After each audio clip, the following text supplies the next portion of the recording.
माणूस हा प्राणी इतर प्राण्यांपेक्षा श्रेष्ठ ठरला.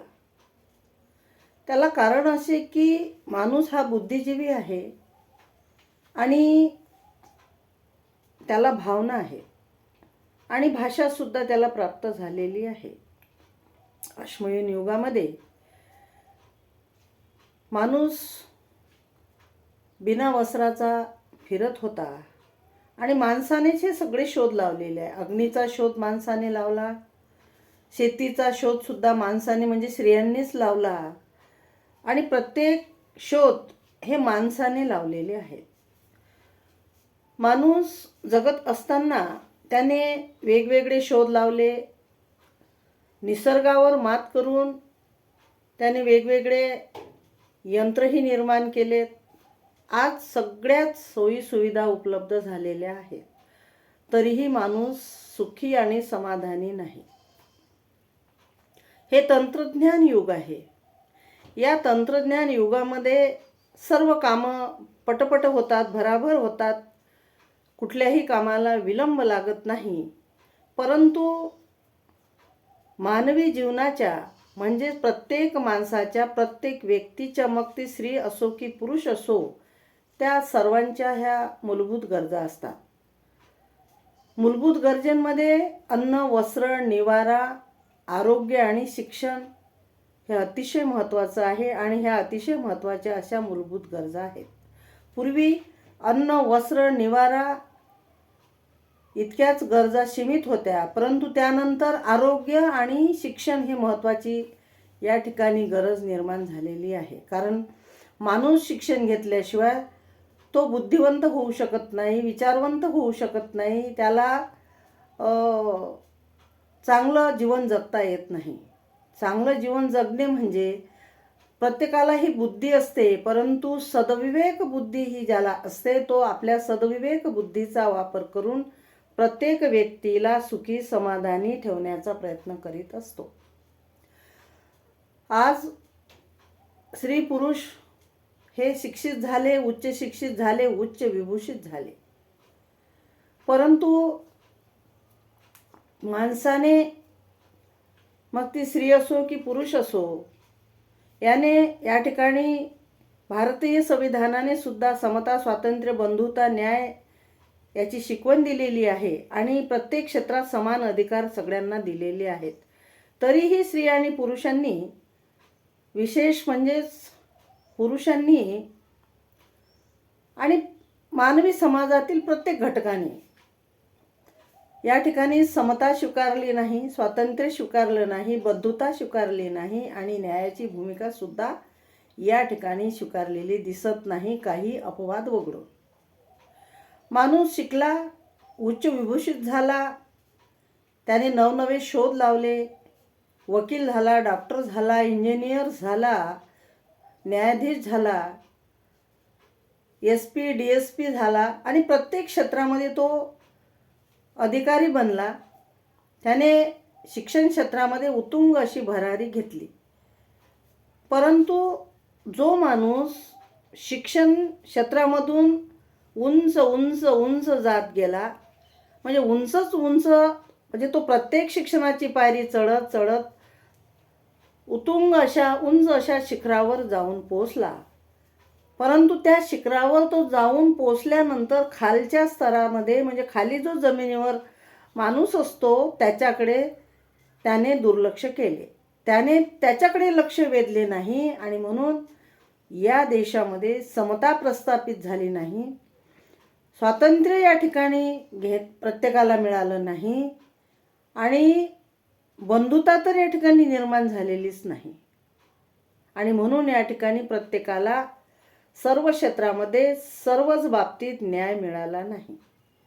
डॉक्टर बाबासाहेब आंबेडकरांनी देशाचं संविधान लिहिलं आणि देशाचं संविधान लिहून या देशातल्या प्रत्येक घटकाला, प्रत्येक माणसाला, प्रत्येक स्त्री पुरुषाला प्रत्येक क्षेत्रामध्ये समान संधी दिली, समान अधिकार दिले.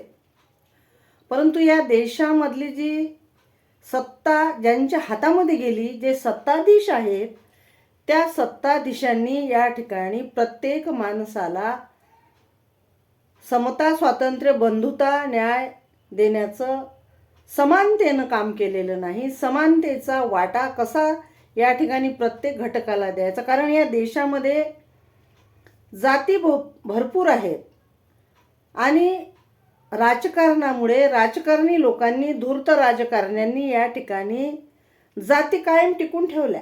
जात या ठिकाणी नेस्तनाबूत केलेली नाही. डॉक्टर बाबासाहेब आंबेडकरांनी जाती निर्मूलन व्हावं म्हणून खूप प्रयत्न केले आणि त्यांनी या देशाचं संविधान लिहित असताना हाच विचार केला की प्रत्येक या देशातल्या प्रत्येक नागरिकाला समान संधी द्यावी, समान वाटा द्यावा प्रत्येक क्षेत्रामध्ये. कारण गावकुशाबाहेर असलेला माणूस, मग तो आदिवासी असेल, SC ST OBC मधला जो माणूस असेल, जो खेड्यामध्ये दुर्गम भागामध्ये राहत असेल, त्यालाही अन्न मिळालं पाहिजे, वस्त्र मिळालं पाहिजे, शिक्षण मिळालं पाहिजे, हा हेतू डॉक्टर बाबासाहेब आंबेडकरांचा होता. परंतु या देशामध्ये प्रत्येकालाच या ठिकाणी ती संधी घेता आली नाही आणि देणाऱ्याला ती देताही आली नाही. आणि म्हणून परिस्थिती अतिशय गंभीर झाली. आज या देशामधला गरीब हा गरीब राहिला आणि श्रीमंत हा श्रीमंत झाला. आज देशाची वाटचाल ही खाजगीकरण, म्हणजे सर्व क्षेत्रामध्ये खाजगीकरण झालं. भांडवलशाहीचं युग आलं.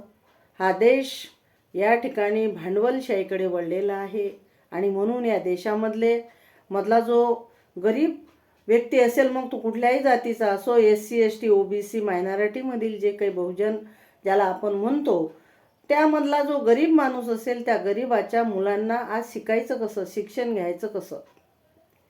कारण जिल्हा परिषदेच्या 62,000हून जास्त अशा शाळा या ठिकाणी बंद करण्यात आल्या आणि मुलांनी शिकायचं म्हणजे इंग्रजी माध्यमामधून शिकायचं, तर डोनेशनसाठी पैसा हा कुठून येणार? आज या देशातला जो मजूर आहे, शेतमजूर आहे, कष्टकरी माणूस आहे, शेतकरी माणूस आहे, त्याला 2 वेळचं जेवण हे फारच कसोशीनं मिळतं आहे आणि शेतीला लागणारा खर्च आणि त्या खर्चातून त्याला येणारं पीक, त्यामधून तो आपल्या मुलांना कसं शिकवेल? प्रत्येक वर्षाला 1 लाख रुपये, 1 ते 1.5 लाख रुपयाचा जो खर्च येतो नर्सरीपासून, तर मुलांना शिकवायचं कसं? आणि मुलं जर शिकले नाहीत तर येणारी जी भावी पिढी आहे, ती भावी पिढी या देशामध्ये काय करणार? रोजगार उपलब्ध कसा होणार? या ठिकाणी भांडवलदारांकडे सगळ्या कंपन्या आहेत, मग कंपनीचे मालक चालक ते आहेत.